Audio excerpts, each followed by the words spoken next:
This morning, we're on a guided tour of the city, which is nice because we were shown some of the best places to see in London, along with some history and backstory. Starting in front of Victoria Tower at Westminster, home to Parliament, the House of Commons and House of Lords, but also a burial place for some famous Englanders, including Charles Dickens, Sir Isaac Newton, Oliver Cromwell, and several kings and queens. The tower at the other end is officially called the Elizabeth Tower, and only the clock portion is named Big Ben. Nearby is a park with statues commemorating civil rights leaders from across the world, including Nelson Mandela and Mahatma Gandhi. I was extremely impressed with this statue of Abraham Lincoln, my all-time hero and best president ever. I've walked in his path at his birthplace in Kentucky, Springfield, Illinois, Columbus, Ohio, New York City at Cooper Union, Gettysburg, Pennsylvania, and Ford's Theater in Washington, D.C. He looked forward to visiting England after his presidency, but sadly, he never made it here. We're at Buckingham Palace to view the elaborate changing of the guard, which started off at St. James's Palace in the opening clip, and then on to the changing of the horse guards. Our tour guide was able to show us exactly where to stand to get the most out of it. Eventually, the people who are very familiar with Cockney rhyming slang, they don't even bother using the rhyming word. So they'll basically say like, hang on a minute, I need to go up the apples to go and answer the dog, basically, which makes no sense. Right field! Hut!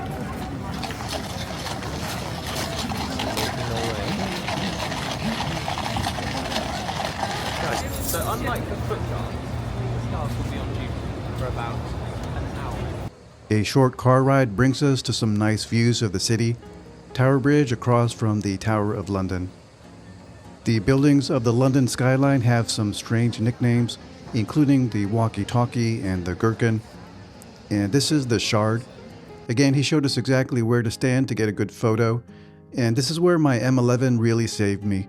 It was my only photo camera I brought with me, and the raw image came out extremely dark, but I was able to edit this image in Lightroom and bring up the shadows and preserve the highlights.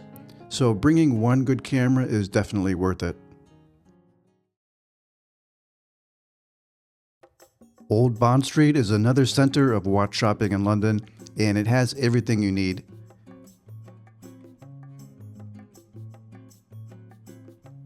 This is a rare official Patek Philippe boutique that they operate and not an authorized dealer. Security was very tight here and I did not have an appointment, but I was able to look around inside. The salespeople here were not the most welcoming. I was greeted by only the receptionist and was not asked if I wanted to see anything. So actually I didn't try anything on, but they did have a huge selection of pieces on display. It almost looked like they had the entire catalog on display inside. Definitely the largest store I've ever seen, but the shopping experience at Boodle's was overall a better experience. Nearby, Long & Zone just recently opened up their own official boutique. It's a small space, but very nice inside. Previously, they had a section within Wempe, which is apparently now closed, and they had a few rare pieces inside. A boutique-only piece and another watch that was limited to only 200 pieces. He said you would not find this anywhere else. Normally, they would not be sent out to a boutique until it had already been allocated to a customer. But I was more interested in looking for a Lange one, and I'm still deciding about the sizing. There is a boutique in New York City, so if I end up buying one, it might be from there.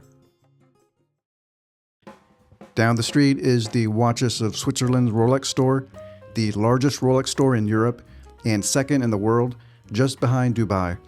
Until I make it to Dubai, this will be the largest Rolex store I will see. The main floor showcases the current watch collection.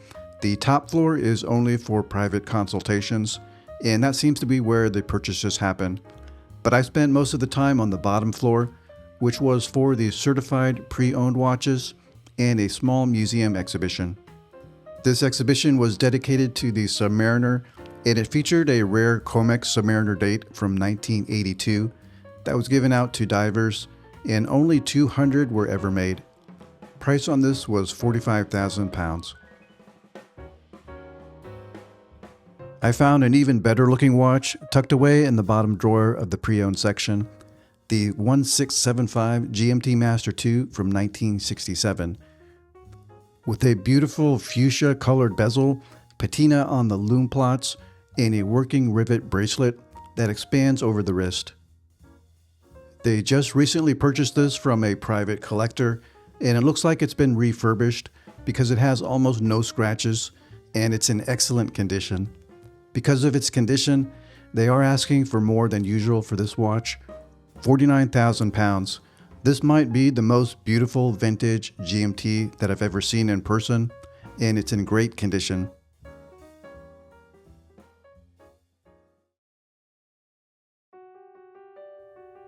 Windsor Castle is about an hour drive from London. If you have the time, it's a nice bonus to visit here, but I wouldn't say it's essential. There were no photos allowed inside the buildings, but a highlight is the Albert Memorial Chapel. Buried here are Elizabeth II, Henry VIII, and Charles I.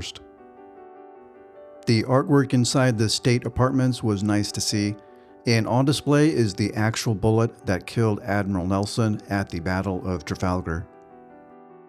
Just outside the castle in the village is a Barbour store, which is appropriate because it's a classic British brand, and they hold multiple royal warrants. I have a couple Barbour jackets, and for some reason, my Barbour video has gotten the most views out of any video I've ever made.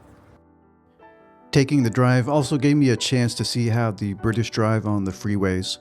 The signs post distances in terms of yards instead of feet.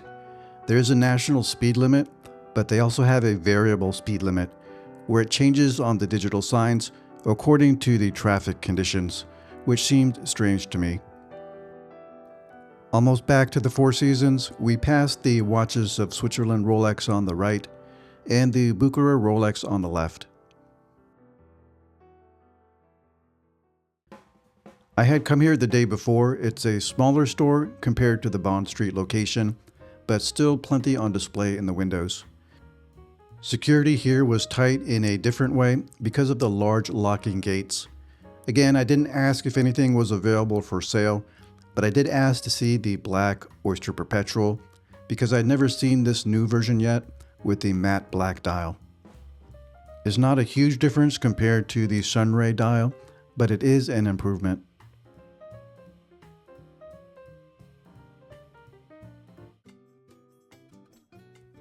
Breakfast the next day at the hotel, I chose the Arabic egg because it sounded different. It's a flatbread topped with an egg and a yogurt sauce and a spicy red sauce and greens. The combination was surprisingly delicious.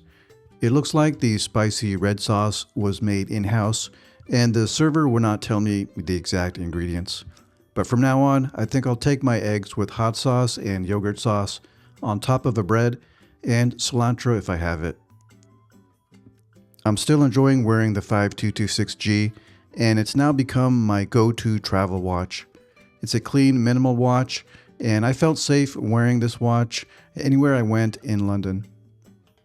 For this trip, I traveled extremely light and nondescript, carrying a small camera and my Osmo Pocket 3, and traveling with no luggage, just a small shoulder bag.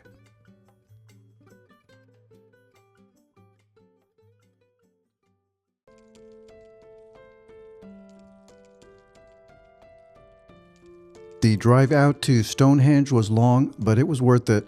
This is a once-in-a-lifetime experience. Seeing something so old, built around 3000 to 2500 BC. It's a mystery of why and how they built it. The museum showed a timeline of other ancient ruins that we consider old, like the ones from Rome and Greece, but these are actually less than half as old as Stonehenge. And they had a great exhibit of the homes and tools of the people that built Stonehenge.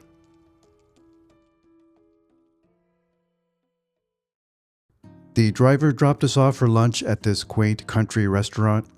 Apparently, Sting owns an estate nearby, and he was once spotted here having lunch with Madonna, Brad Pitt, and Angelina Jolie. I ordered the mushroom veggie burger but probably should have just went with the fish and chips. The hotel driver is taking us to the National Gallery in the Bentley. It's only a 10-minute drive, and this was a last-minute decision to go, but I'm really glad we went. The National Gallery is a treasure. It has hundreds of paintings inside from artists like Leonardo da Vinci, Michelangelo, Cézanne, Monet, and Vermeer.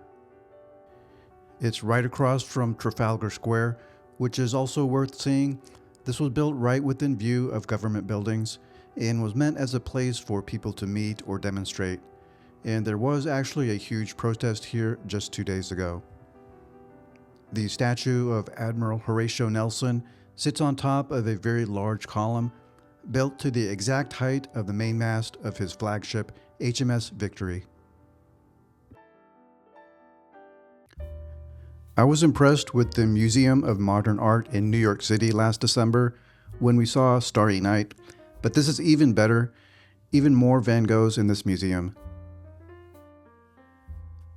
This landscape includes typically Provençal motifs such as the golden wheat field, tall evergreen cypresses, and an olive bush and a backdrop of the blue Alpilles Mountains. Everything is depicted with powerful rhythmic lines and swirling brushstrokes that convey Van Gogh's sense of nature's vitality.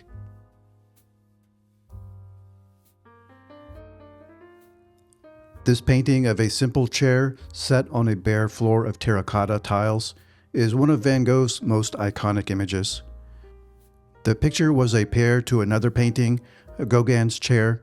They were to be hung together with one chair turned to the right and the other chair to the left.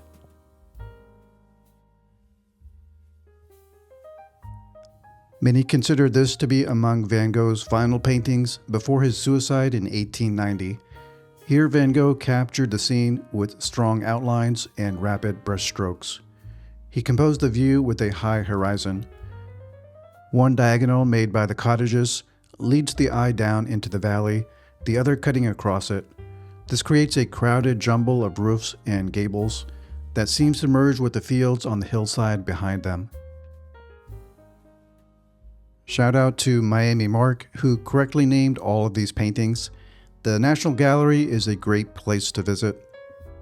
And not to mention, home to the famous scene in Skyfall where Bond meets Q for the first time.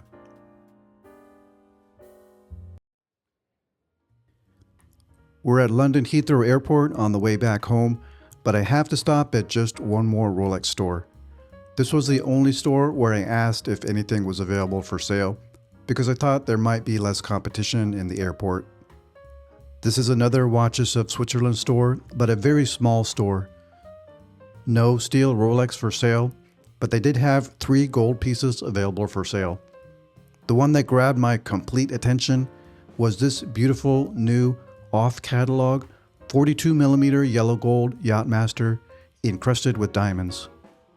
He said he sees a wide variety of customers coming through, but he does have a few regular clients that fly every 4 to 5 weeks and stop in, and they get preference. I think he wanted to know if I would be a returning customer because he asked how often I come to the airport. Thanks for watching the final episode of the London series. I thought about splitting this video into 2, but then decided just to make this one a little longer than usual. My favorite parts of the trip were the Royal Observatory, Stonehenge, National Gallery, and the amazing Four Seasons, and generally just walking around and seeing the sights. Let me know your favorites, but I'll be back to making my more modest videos. Next big trip will be New York City this summer. Let me know if you want to meet up for coffee in Manhattan.